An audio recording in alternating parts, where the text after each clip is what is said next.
Games are a form of art, a truly beautiful one. But have you ever noticed how some games completely vanish from your brain, while others stay with you for years?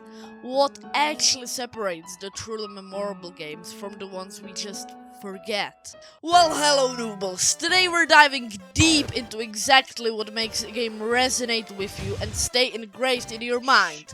Now you might think I'm not qualified to have this deep philosophical discussion, and you're right, but I don't care. I have a microphone and a dream, so here we are, bro.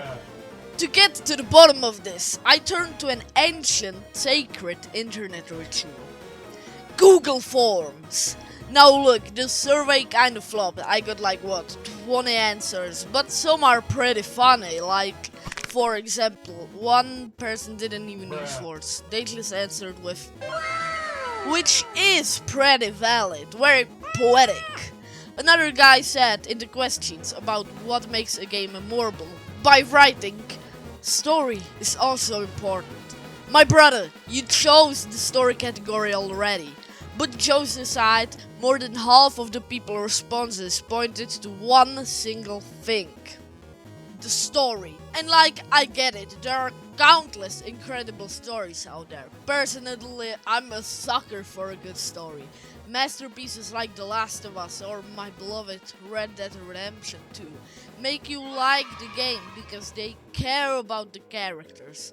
But a story just doesn't have to have a Hollywood script to be memorable. For example, take my first game ever, the Minecraft 360 edition, back in 2016. I didn't have Xbox Live, I didn't have friends online to play with, it was just me and whatever I built, like YouTube tutorials and some plans in a house, I don't know. There was no plot, but them hours, bro, building beautiful diamond castles are completely peak, bro. But okay, let's say a game doesn't have its story as its main mechanic. Can it still be memorable? Yeah, and that brings us to gameplay. Some games are unforgettable because of the feel of how they play. Take Portal. Portal is absolute peak. The physics, the puzzles, it's so good. Or take a look at Undertale, which catches the gameplay by letting you spare animals, bro. Yeah, enemies, flee or do anything you wanna do, bro. When the gameplay loop is interesting, it doesn't need a AAA game story. But to find the real hidden cheat code of memorability, we have to go back, way back, about 40,000 years ago, when humans first created music, a tool for expressing emotion. And personally, I love music. I listen to it all day, every day, and I argue that audio is the ultimate anchor for memory. You can forget a plot point or level design, I don't know, but the second a specific melody hits, you are transported back. Think about the soundtrack of Doom or Plants vs Zombies.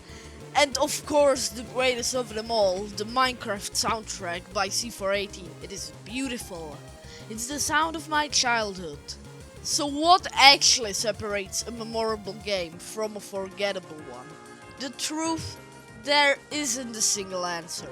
Art is entirely subjective. We are all just different humans living on this floating rock we call Earth. For one person it might be the story, for another the music, or crazy gameplay, or a 3 AM session with a friend. The most memorable game isn't the one with the highest budget or the graphics. It's the one that connects with you in the exact right moment of your life. Anyway, enough for new poetry me, and this video took a lot of time and effort, and right now it's like 40 degrees where I live, so I'm actively melting into a puddle to bring you this content. So I will deeply appreciate if you hit that like button, subscribed and left a comment. Give me something to read while I try not to evaporate. See you all later. Bye.